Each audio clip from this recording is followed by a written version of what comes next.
حضرت شفیق بلخی رحمۃ اللہ علیہ فرماتے ہیں، ایک مرتبہ میں حج کے ارادے سے سفر پر روانہ ہوا۔ مقام قادسیہ میں ہمارا قافلہ ٹھہرا۔ وہاں اور بھی بہت سے حاجی موجود تھے۔ بہت سہانا منظر تھا۔ بہت سے حجاج کرام وہاں ٹھہرے ہوئے تھے۔ میں انہیں دیکھ دیکھ کر خوش ہو رہا تھا کہ یہ خوش قسمت لوگ سفر و حج کی مصیبتیں برداشت کر کے اپنے رب عز و جل کی رضا کی خاطر حج کرنے جا رہے ہیں۔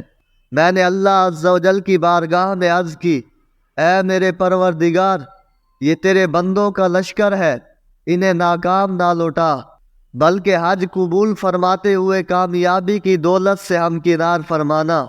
دعا کے بعد میری نظر ایک نوجوان پر پڑی جس کے گندمی رنگ میں ایسی نورانیت تھی کہ نظریں اس کے چہرے سے ہٹتی ہی نہیں تھی۔ اس نے اون کا لباس زیب تن کیا ہوا تھا اور سر پر امامہ سجایا ہوا تھا۔ وہ لوگوں سے الگ تھلگ ایک جگہ بیٹھا ہوا تھا۔ میرے دل میں شیطانی وسوسہ آیا کہ یہ اپنے آپ کو صوفی ظاہر کرنا چاہتا ہے تاکہ لوگ اس کی تعظیم کریں اور اسے اپنے قافلے کے ساتھ حج کے لیے لے جائیں۔ یہ خیال آتے ہی میں نے دل میں کہا، اللہ عز و جل کی قسم، میں ضرور اس کی نگرانی کروں گا اور اسے ملامت کروں گا کہ اس طرح کا بناوٹی انداز درست نہیں۔ چنانچہ میں اس نوجوان کے قریب گیا۔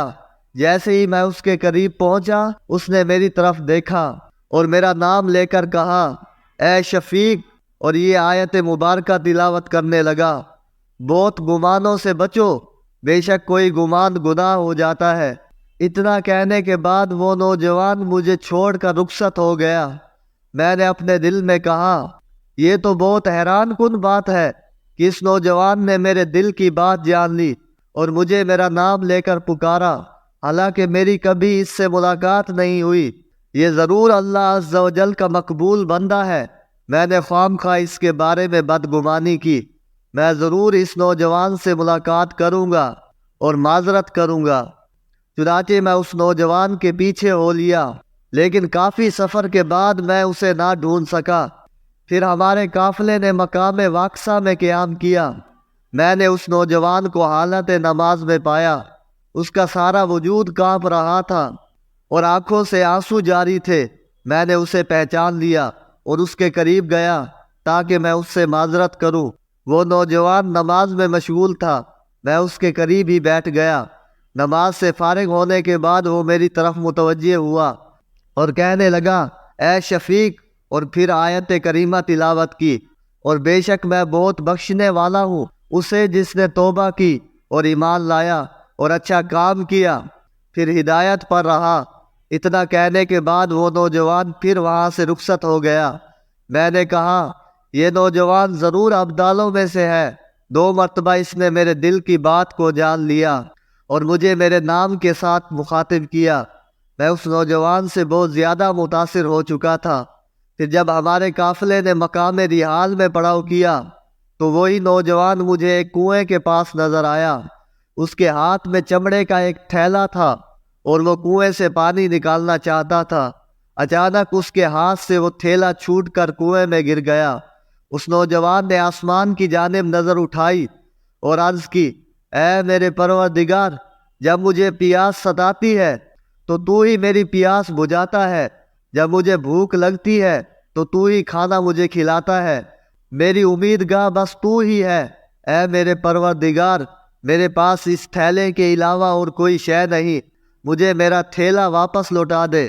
حضرت شفیق بلخی رحمۃ اللہ علیہ فرماتے ہیں، اللہ عز و جل کی قسم، ابھی اس نوجوان کی یہ کلمات ختم ہی نہ ہونے پائے تھے کہ کنویں کا پانی اوپر آنا شروع ہو گیا۔ اس نوجوان نے اپنا ہاتھ بڑھایا، آسانی سے تھیلا نکالا اور اسے پانی سے بھر لیا۔ کنویں کا پانی واپس نیچے چلا گیا۔ نوجوان نے وضو کیا اور نماز پڑھنے لگا۔ نماز سے فارغ ہونے کے بعد وہ ایک ریت کے ٹیلے کی طرف گیا۔ میں بھی چپکے سے اس کے پیچھے ہو لیا۔ وہاں جا کر اس نے ریت اٹھائی اور اسے تھیلے میں ڈالنے لگا، پھر تھیلے کو ہلایا اور اس ریت والے پانی کو پینے لگا۔ میں اس کے قریب گیا اور سلام عرض کیا۔ اس نے جواب دیا۔ پھر میں نے کہا، اے نیک سیرت نوجوان، جو رزق اللہ عز و جل نے تجھے عطا کیا ہے اس میں سے کچھ مجھے بھی عطا کر۔ یہ سن کر اس نوجوان نے کہا، اللہ عز و جل اپنے بندوں پر ہر وقت فضل و کرم فرماتا رہتا ہے، کوئی گھڑی ایسی نہیں گزرتی جس میں وہ پاک پروردگار اپنے بندوں پر نعمتیں نہ نازل فرماتا ہو۔ اے شفیق، اپنے رب عز و جل سے ہمیشہ اچھا گمان رکھنا چاہیے۔ اتنا کہنے کے بعد اس نوجوان نے وہ چمڑے کا تھیلا میری طرف بڑھایا۔ جیسے ہی میں نے اس میں سے پیا تو وہ شکر اور خالص ستو ملا ہوا تھا۔ ایسا خشک ذائقہ پانی میں نے آج تک نہ پیا تھا۔ میں نے خوب سیر ہو کر پانی پیا۔ میں حیران تھا کہ ابھی میرے سامنے اس تھیلے میں ریت ڈالی گئی ہے، لیکن اس نوجوان کی برکت سے وہ ریت ستو اور شکر میں بدل گئی۔ وہ پانی پینے کے بعد کئی دن تک مجھے پانی اور کھانے کی طلب نہ ہوئی۔ پھر ہمارا قافلہ مکہ مکرمہ پہنچا۔ وہاں میں نے اسی نوجوان کو ایک کونے میں آدھی رات کو نماز کی حالت میں دیکھا۔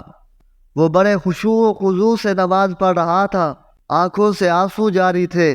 اس نے اسی طرح نماز کی حالت میں ساری رات گزار دی۔